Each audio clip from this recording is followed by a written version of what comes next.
And we do see the cover page.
Well, thanks very much, Corey. Motion to receive the delegation, moved by Councillor Blanchette, second by Councillor McLean. Questions for the delegation? Any questions? Questions? Corey, can you help me better understand? Well, we don't have a public transit service here, but I did see public transportation service in around the 608,000 mark. Can you either break some of those costs out or, just help me better understand that?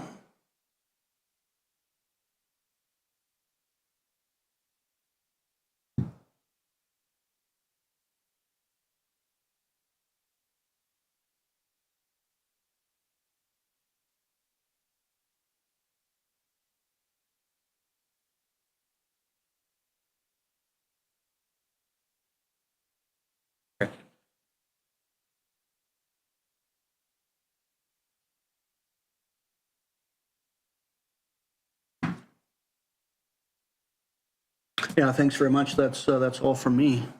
Did I spur anybody? No?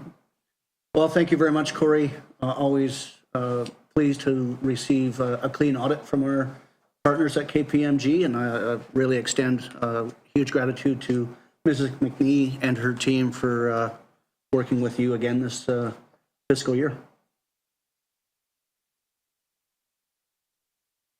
Thank you very much.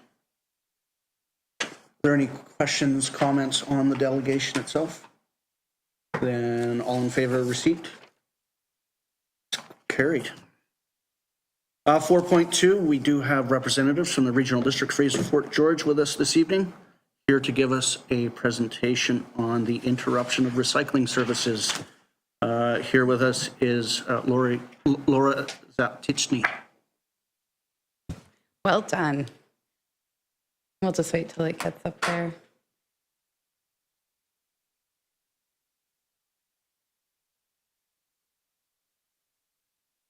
I've turned it on.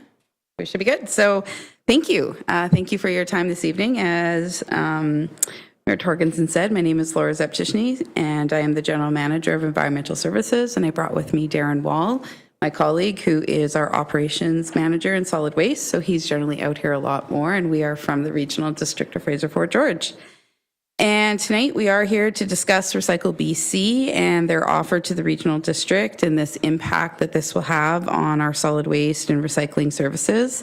And we'd also like to take a few moments of your time just to talk about tipping fees and how some of the changes may have impacted Valemount and what the intentions behind those tipping fees were. So just thought we could roll it all together tonight, and you have us here for questions, so we're more than willing to answer them at the end.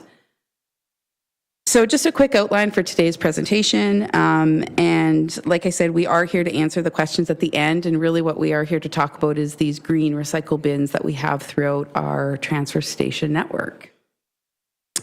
So I thought it would be helpful to discuss some frequently used terms when recycling. So this MRF that we affectionately call it, Materials Return Facility. So this is a processing plant for all collected recyclables. We're very lucky that we have a multi, includes everything from paper, cardboard, plastic containers, cartons and paper cups, aluminum containers, glass bottles and jars, flexible plastic and foam packaging.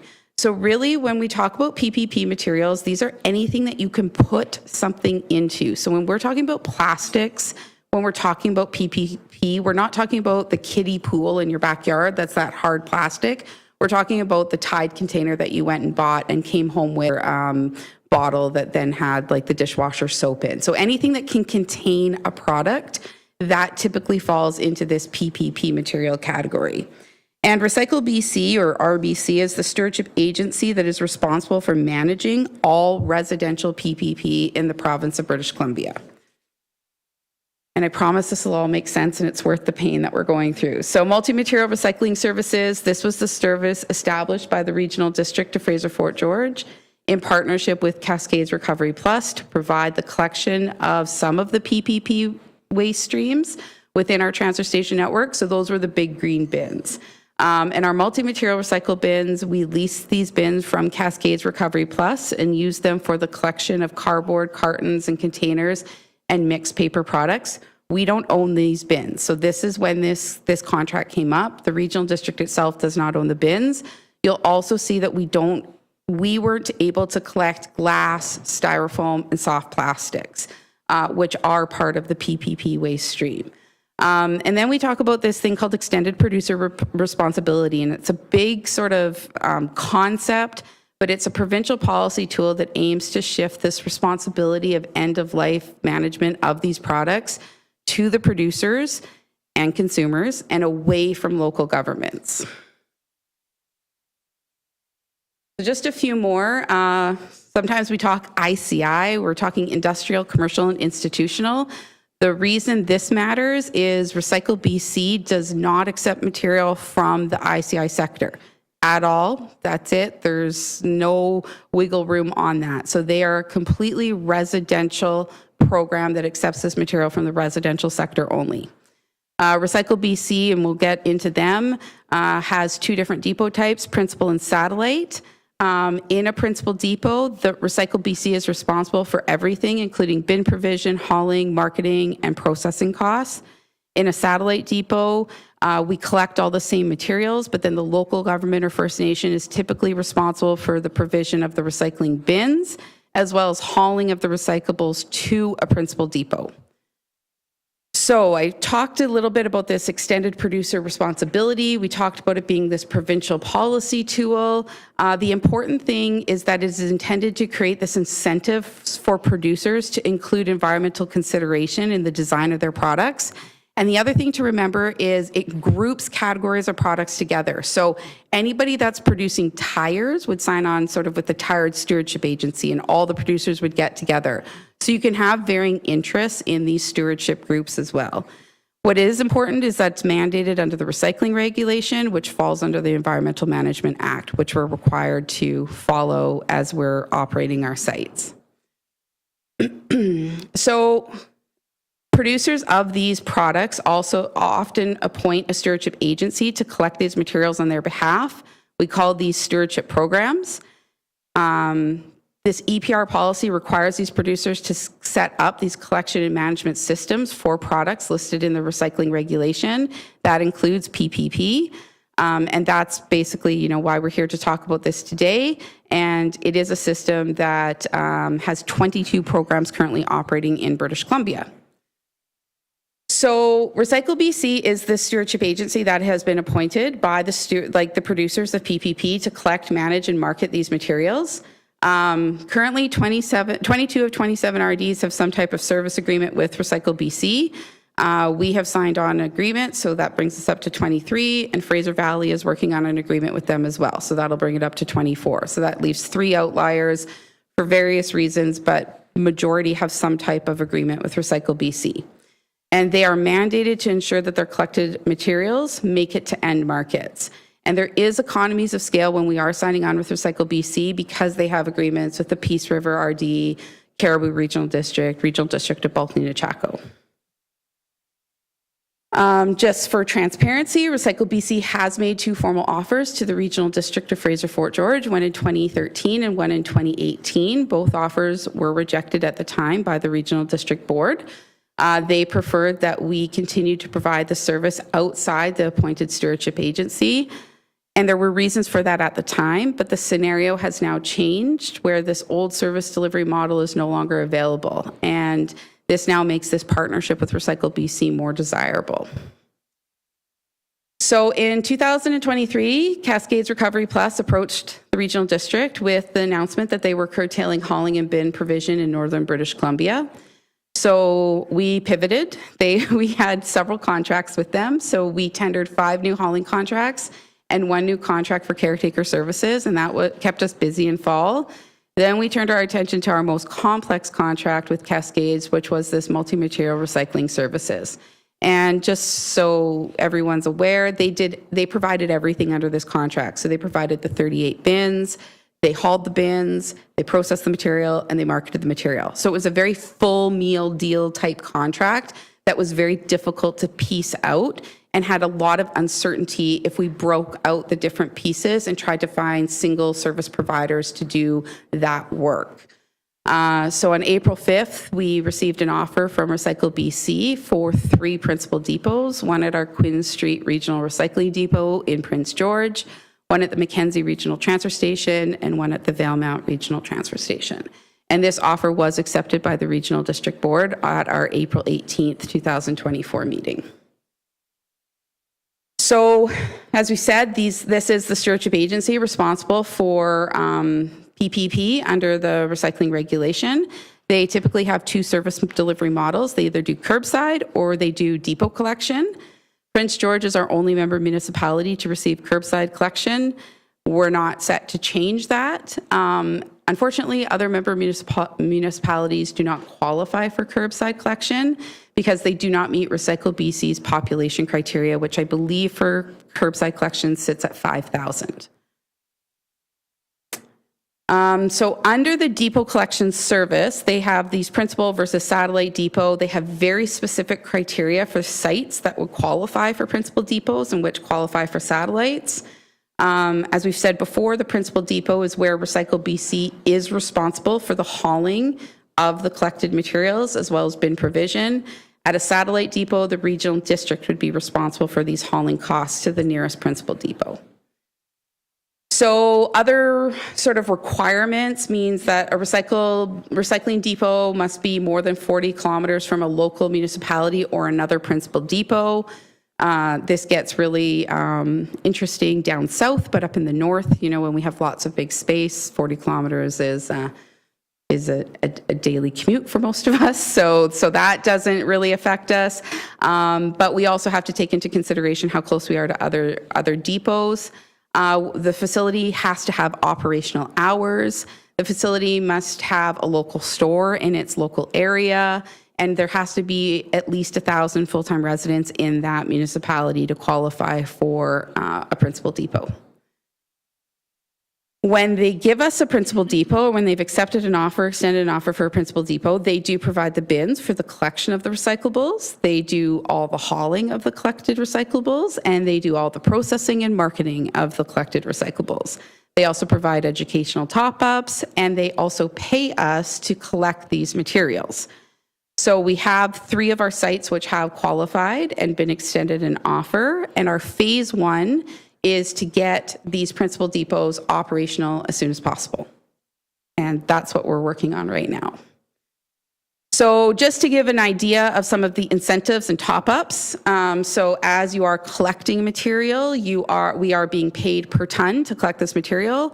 Currently, our contract with Cascades Recovery Plus, we were paying to recycle these materials. And the rate that we went down to was negative $200 a metric ton. So this is a swing in the opposite direction for us, which will hopefully generate more revenue for us instead of us having to pay for, you know, making sure our recyclables were going where they needed to go.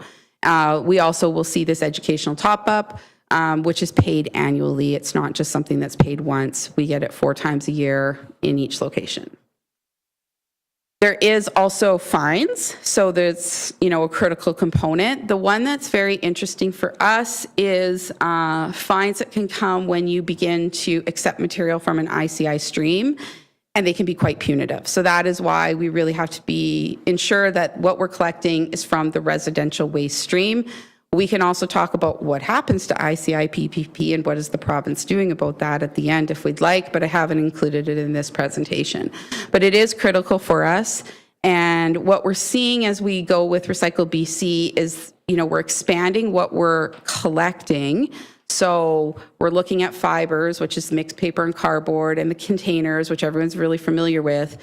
But when the Recycle BC depot opens at our transfer station here in Valemount, residents will also be able to get rid of plastic film, styrofoam, and glass containers, which we believe is beneficial and has been asked for within communities for a long time, and something that we were not able to provide before.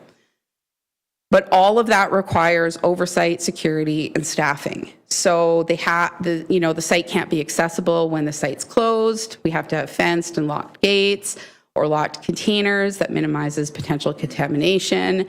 We have to happily sorted and unaccepted materials. There's also a very large component around customer support and reporting.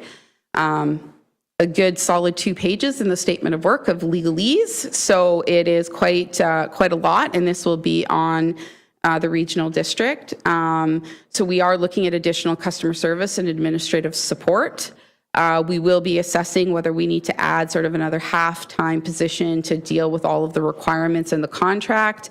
And this will come under, we're looking at things like we have to maintain a complaint log, we have to do inspection reports, we have to do inventory reports, we have to maintain a customer call line from Monday to Friday between 8 to 5.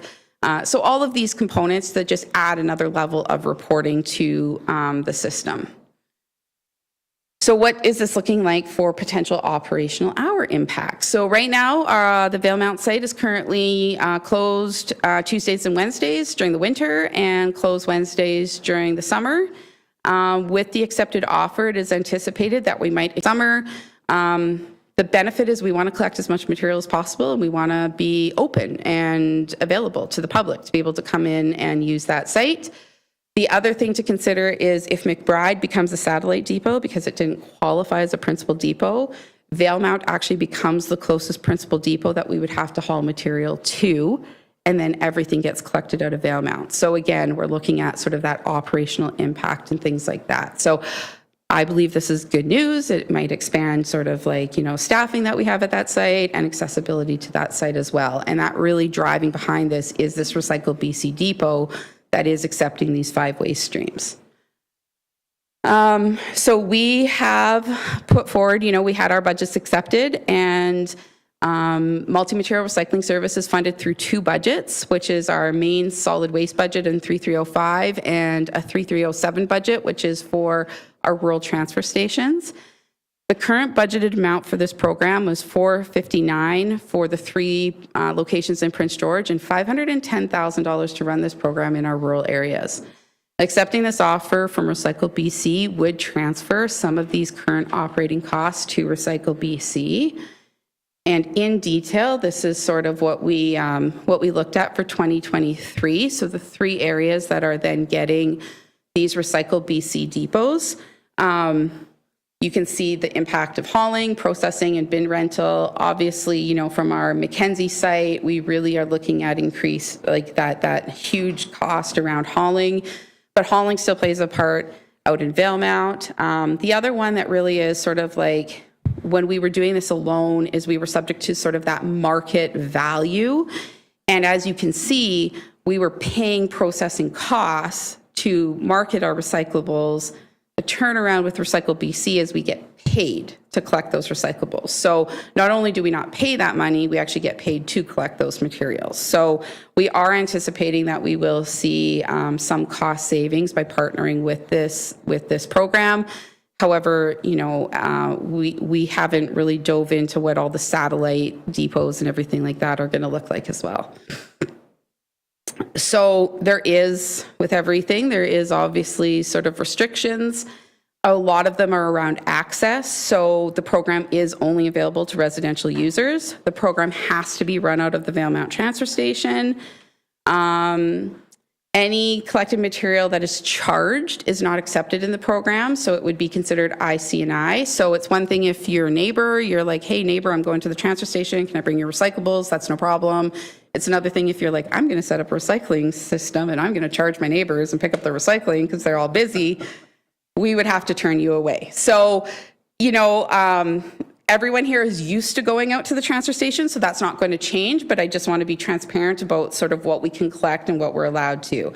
And they do have very strict rules around contamination and fines and things like that. So a lot more sort of education and contact points with the public onto what we can accept.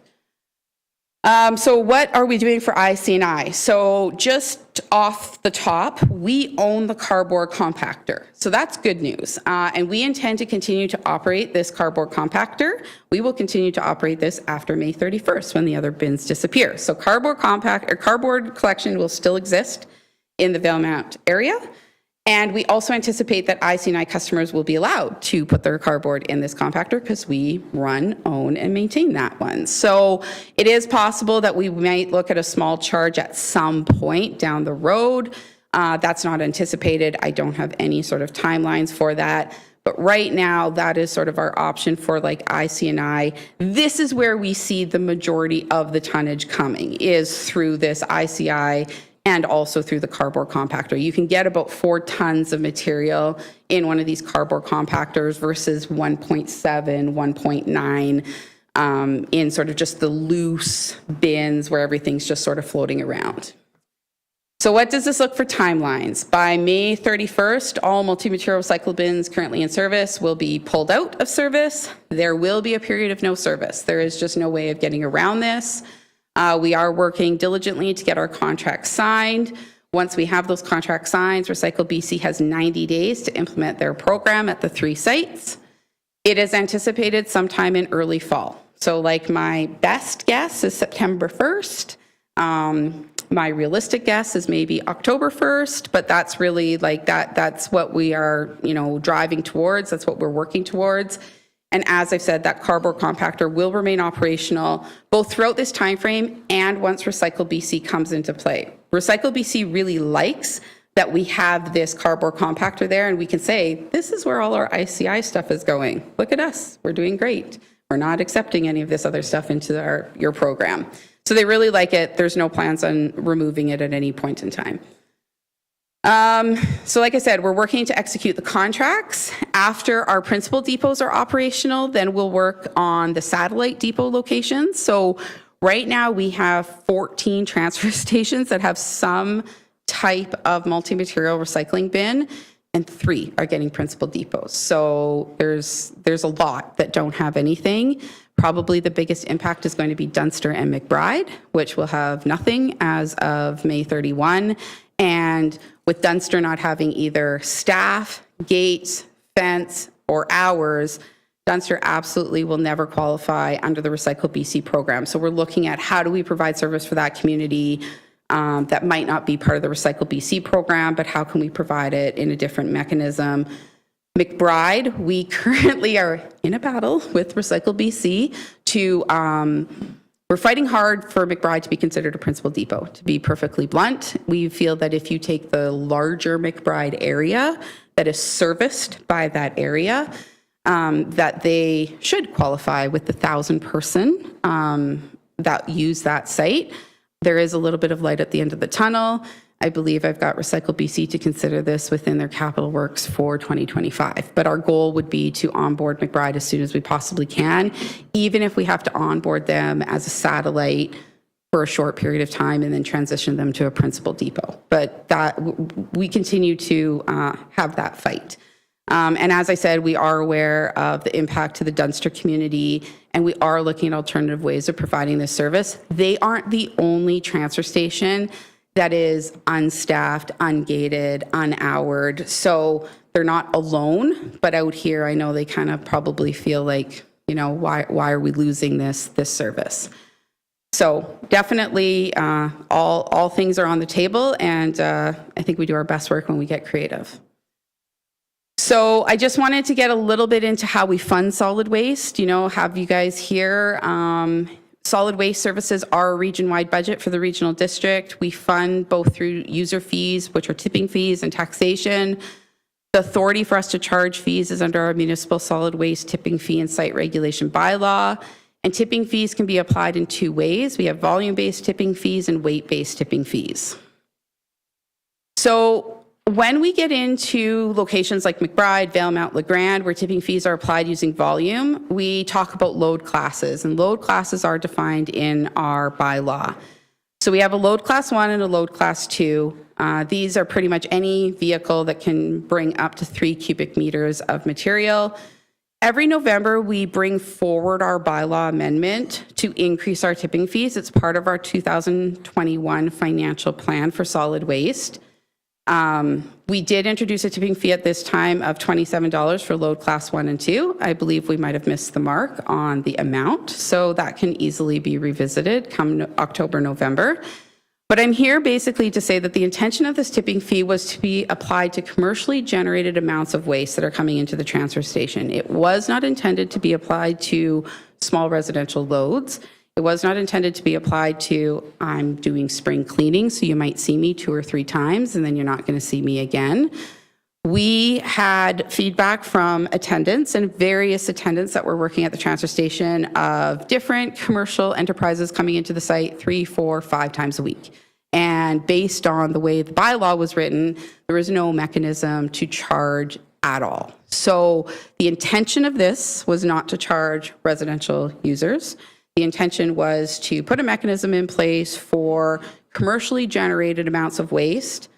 We have done significant work with our attendants in order to err on the side of caution if they're concerned about sort of like the loads that are coming in, to be having those conversations with residents. And it absolutely can be revisited if we've missed the mark on sort of that $27, if it should be something lower that's sort of more sort of appropriate. I will say that it is significant cost to haul those bins back to Prince George, where we deposit them in the landfill. And when we were having certain individuals coming into the site and filling an entire TransStore bin, that's sort of where we looked at, well, how can we sort of generate and recover some of that cost that it takes us to haul that bin back to our landfill site. So I wanted to bring some clarity to that. We continue to work with our attendants.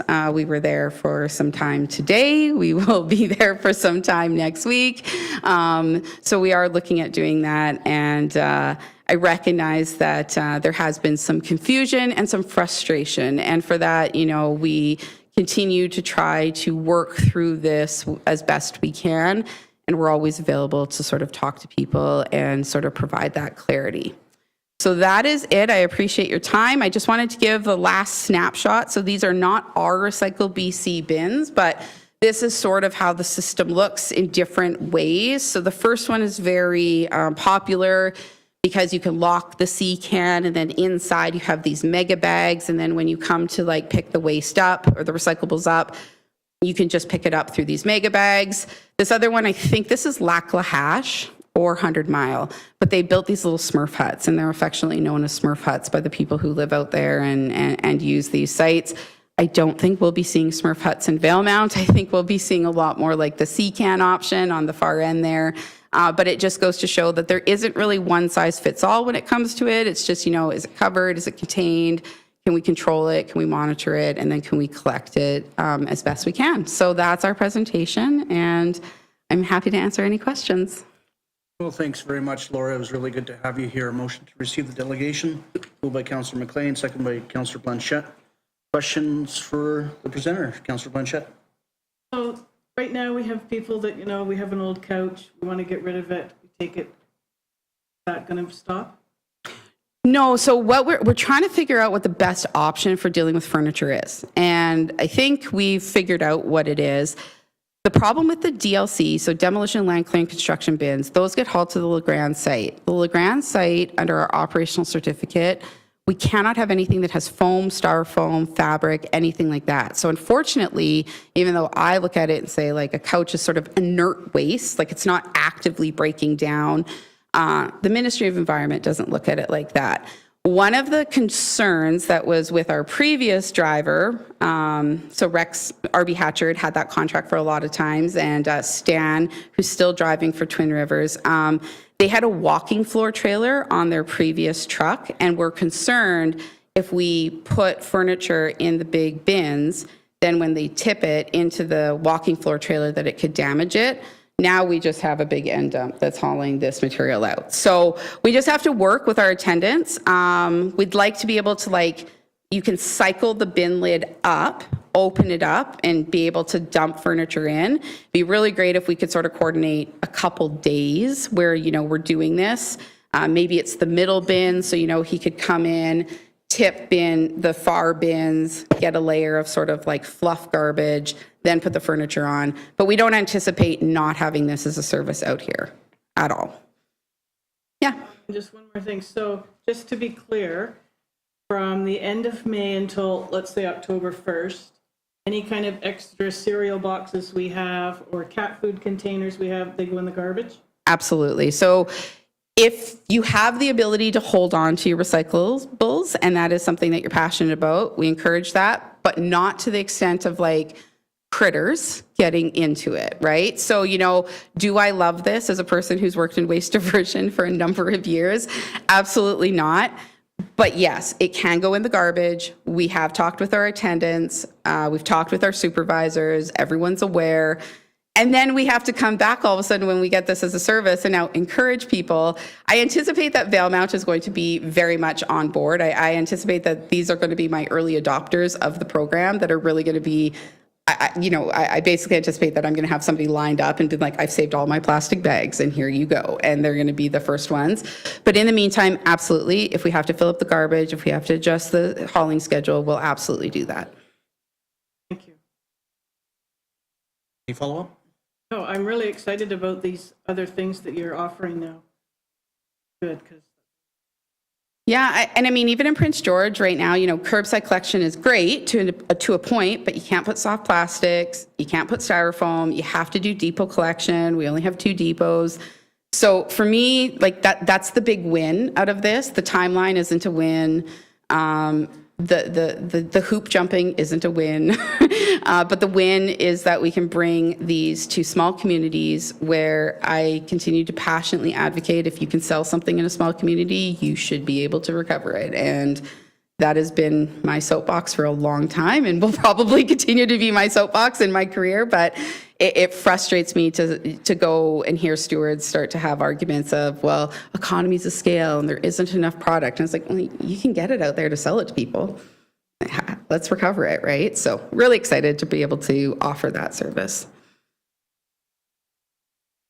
For our commercial operators that receive inventory on pallets secured by plastic wrap, what are their options?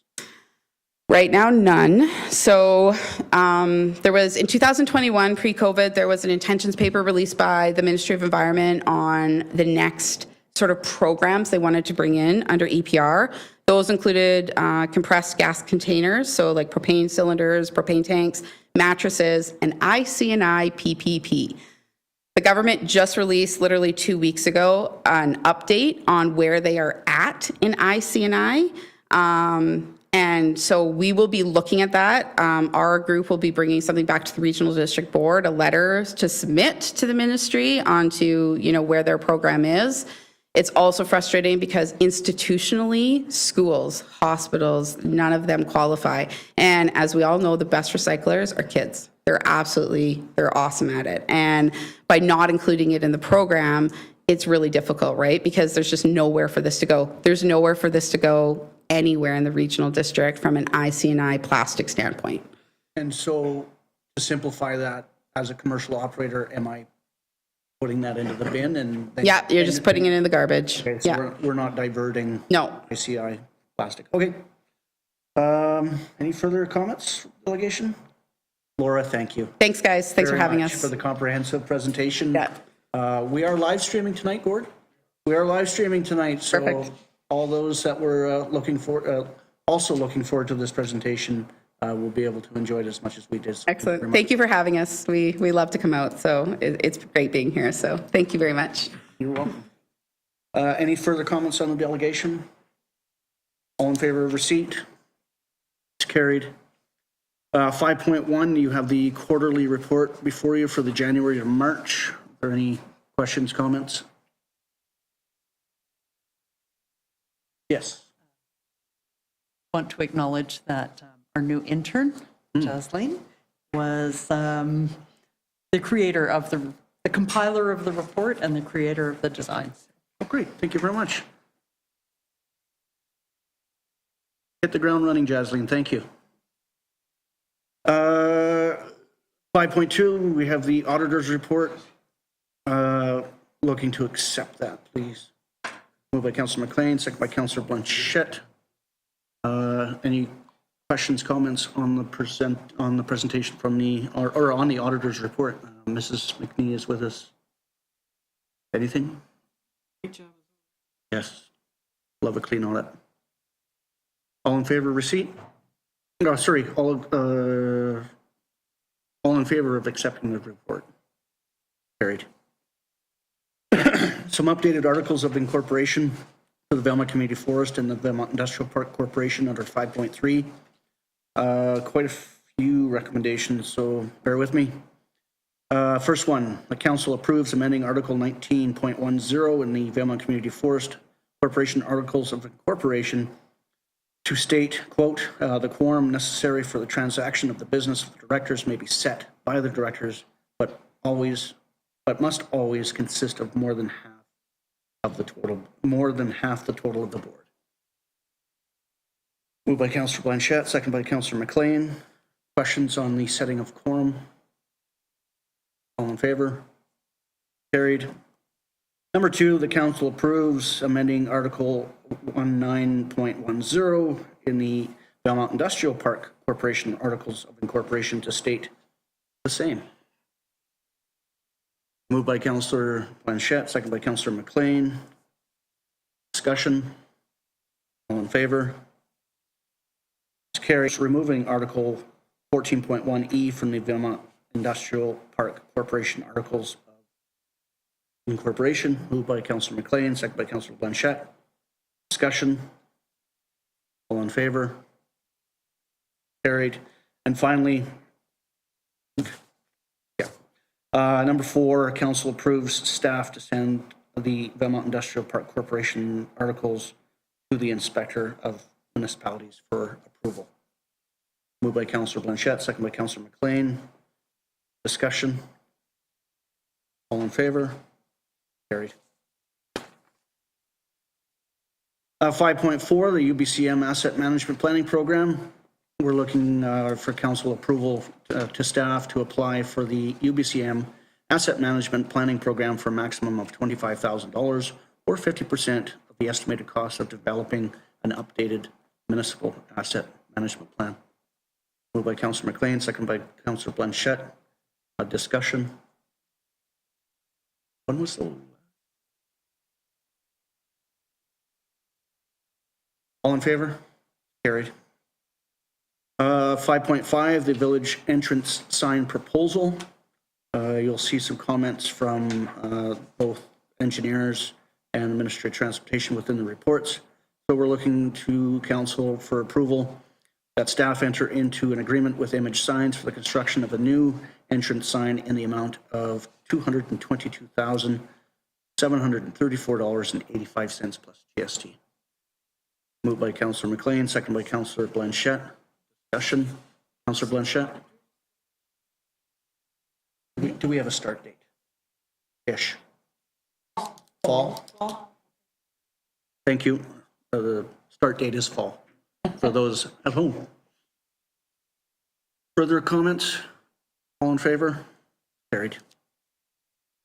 5.6, request for water service extension outside of village boundaries. This request to extend water services to 315 Ash Street, legally described as Lot A, District Lot 7355, Caribou District Plan, BCP 42771, be denied. Moved by Councillor Blanchette, second by Councillor McLean. Discussion. Any clarity? Unfortunate, but Further comments? All in favor? Carried. Maybe once we do a boundary extension. 5.7, Traffic and Transportation Committee recommendations. First one, that council approved the village to investigate the option of placing no posts on Carris Drive on the curb in front of the Petro-Canada to discourage parking on the east side and to aid enforcement of parking regulations. Moved by Councillor McLean, second by Councillor Blanchette. Discussion. All in favor? It's carried. And that council approves, quote unquote, no parking on the brick retaining wall in front of the Valemount Vacation Inn. Moved by Councillor Blanchette, second by Councillor McLean. Discussion on the no parking in front of in front of the Vacation Inn.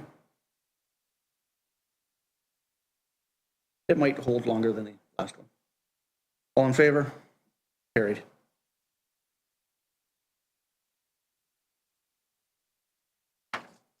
Uh, 6.1, Village of Valemount 5-year financial plan bylaw number 889, 2024. Looking for final adoption this evening. Moved by Councillor Blanchette, second by Councillor McLean. Any discussion on final? today, the 14th? It's due tomorrow. All in favor? Carried. 6.2, Village of Valemount Tax Rate Bylaw number 890, 2024. Looking for final adoption on it. Moved by Councillor McLean, second by Councillor Blanchette. Discussion on final. All in favor? Carried. 6.3, the Village of Valemount Public Notice Bylaw number 895, 2024. Looking for third reading this evening. Moved by Councillor Blanchette, second by Councillor McLean. All in favor? Oh, sorry, discussion. Third. All in favor? Carried. 6.4, Village of Valemount Temporary Residential Structures Policy number 83, 2021. We're looking to repeal that. Moved by Councillor McLean, second by Councillor Blanchette. Discussion? Read my note that Sure.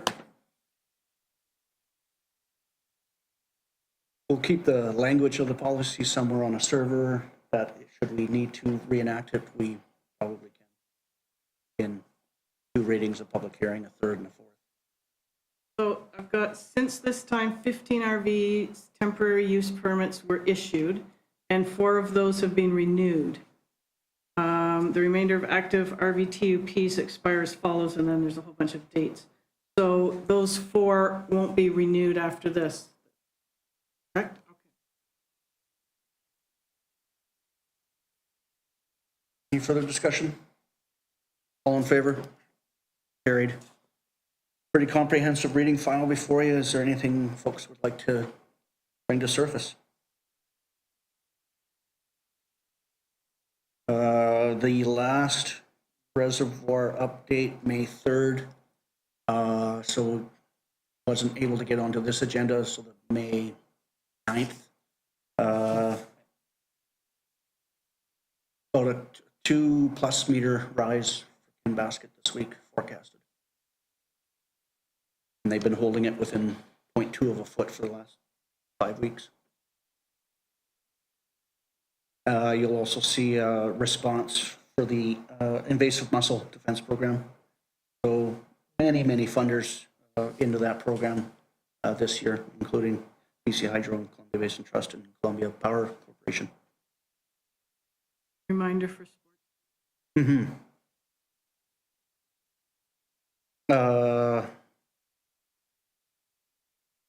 Couple of months ago, oh boy, 6 months ago, we gave delegated authority to the authorizing that they could issue road.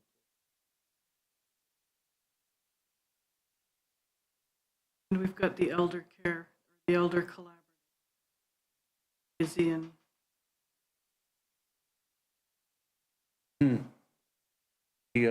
Dr. Cater's going to be an asset. Anything from your end, Councilor? Well, I don't see. Oh, does anybody have a notice of motion to bring forward? No unfinished business. There is the calendar of events for your council reports. Let's get on to council reports. Where's mine? Deal with it.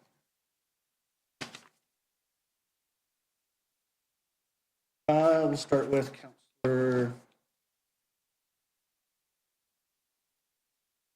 you. Councillor McLean? I just had the one meeting, and it was yesterday, and it was the local government committee of the Columbia River Treaty. Anything closer to an agreement in principle? Not that we've. Oh, look at that. Thank you.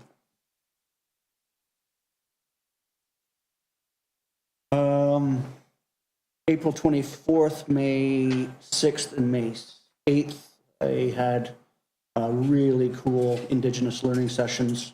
First with introductory, the second was engagement and consultation, and the third was negotiations.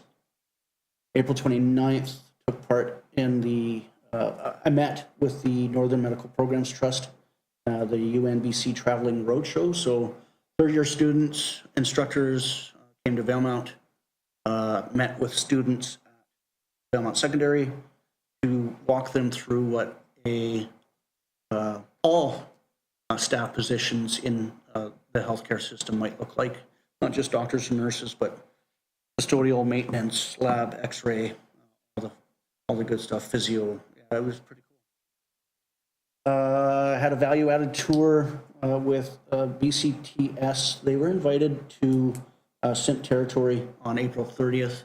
So April 29th, they viewed a bunch of value-added manufacturers from the lower North Thompson right through to the Wells Gray Community Forest, and then came up here for the 30th for about a 3-hour engagement at the Best Western, followed by a tour of the operations in the industrial park.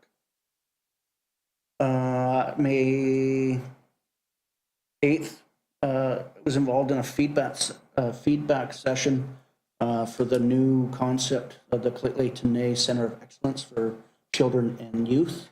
I think I was the odd person out. It was myself and 7 child care specialists from the Robson Valley region. Very cool. It was if money was no object, what would you like to see at this? May 9th, Resort Community Collaborative Advocacy Working Group. That was a very short meeting, just letting us know that the CAO group will be meeting with the province on some of the needs and wants of the Resort Community Collaborative. May 9th and 10th, had a meeting with Ken Kolesnikoff and Corky Evans. Ken is a 3rd generation sawmiller, and Corky Evans, of course, retired minister of the provincial cabinet. And then, of course, just before this meeting, we had our closed meeting, special closed meeting, a meeting with the auditors.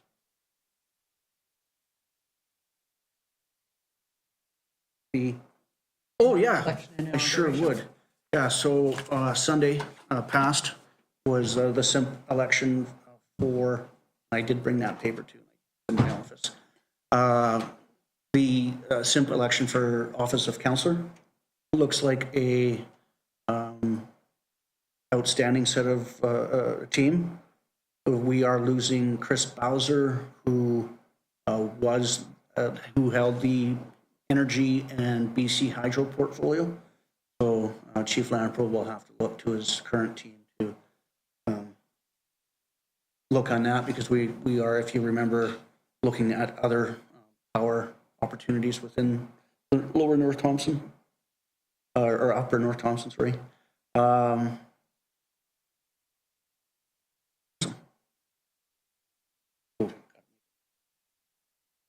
So we're looking to welcome Allison Green, Ron Lampro Jr. back, Simone Lampro, Tina Donald is back with us, and Larry Lampro, all on reserve councillors, and then Tracy Strain, replacing Chris Bowser, reserve member of council. We'll be joining Chief Lampro for the next 3 years, so looking forward to it. Sorry. No problem. The inaugural meeting will be sometime in June. I'm sure we'll have we'll have a report on or something to council, an invitation likely on the late May agenda, and then we can figure out travel plans, get a resolution to support travel plans to July meeting. My report. Any questions for other members of council?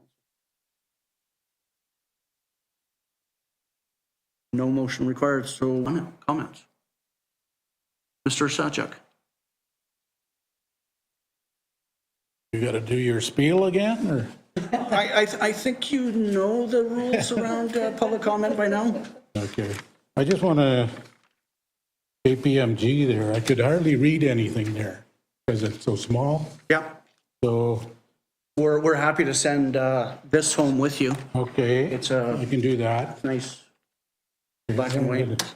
I wanted to know what the funds were in the water, sewer, and the garbage. That was my biggest question. The I can reserve, go through that. yeah, the reserve funds in the water was 2.4, and the sewer was 4.1-ish. I'll have to go, I can email it to you. Okay, and roads? Okay, just email it to me. Sure. And the other question I had was about the sign. Yep. Like, I know you guys probably went through it all last year or whatever, 6 months ago when you did it.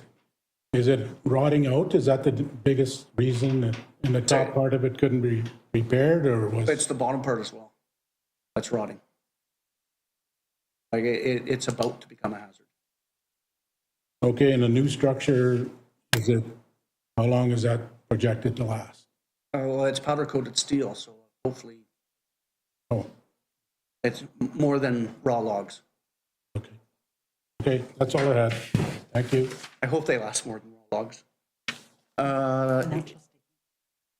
Yeah, okay. Just reminded that when the annual report comes out, Mr. Sajak, that the financial statements will be part of that annual report. Thank you. Any further public comments this evening? Then under 15.1, council will hereby give notice to proceed to an in-camera meeting for the consideration of 3 items per section 91, 1D and E of the community charters, to discuss matters related to D, the security of the property of the municipality, and E, the acquisition, disposition, or expropriation of land or improvements if council considers that disclosure could reasonably be expected to harm the interests of the municipality. Moved by Councillor Blanchette, seconded by Councillor McLean. And just before we go to in camera, you'll notice that we have just barely a quorum. Councillor Hugo Mullet and Councillor Pearson are at the North Central Local Government Association Convention and Annual General Meeting in Smithers, so they weren't able to this evening. All in favor? Carried. Thank you all.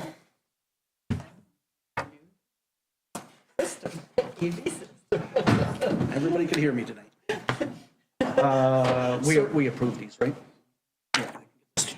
Yeah, he can have them.